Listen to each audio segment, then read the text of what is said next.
ilmitim naturi nakazata yeda nakhli konkretna nakazata yedi naturi nakhshi روی خنده‌ای تو زبستانه‌ای تو بهترینی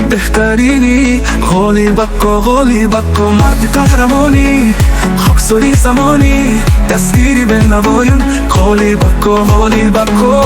آدمی که غم دارد در زندگی درد دارد با سخنهایش بیخود لحظه از غم رهانی کوششی تو بحری دوستان بحری پاتیس چی کن